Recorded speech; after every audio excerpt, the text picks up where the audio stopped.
അനധികൃത സ്വത്ത് സമ്പാദന കേസിൽ മുൻ എംഎൽഎയും തൃണമൂൽ കോൺഗ്രസ് നേതാവുമായ PV അൻവറിന് എൻഫോഴ്സ്മെന്റ് ഡയറക്ടറേറ്റിന്റെ നോട്ടീസ്.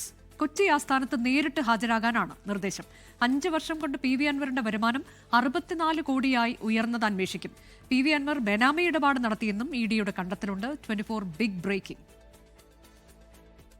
മുൻ എംഎൽഎ PV അൻവറിനെതിരെ MLP ആക്ട് പ്രകാരമാണ് ED നോട്ടീസ് നൽകിയിരിക്കുന്നത്. ED കൊച്ചി ആസ്ഥാനത്ത് ചോദ്യം ചെയ്യലിനായി ഹാജരാകാനാണ് notice. Money laundering prevention act 2022 section 17 പ്രകാരമുള്ള നടപടിയാണ് ED ആരംഭിച്ചിരിക്കുന്നത്. ഇക്കഴിഞ്ഞ നവംബർ 21 അൻവറിന്റെ വീട്ടിലും വിവിധ സ്ഥാപനങ്ങളിലും KFC ഓഫീസിലും ED റെയ്ഡ് നടത്തിയിരുന്നു. അന്നത്തെ റെയ്ഡിൽ കിട്ടിയ രേഖകളുടെയും ED കണ്ടെത്തിയ നിർണായക വിവരങ്ങളുടെയും അടിസ്ഥാനത്തിലാണ് ചോദ്യം ചെയ്യൽ.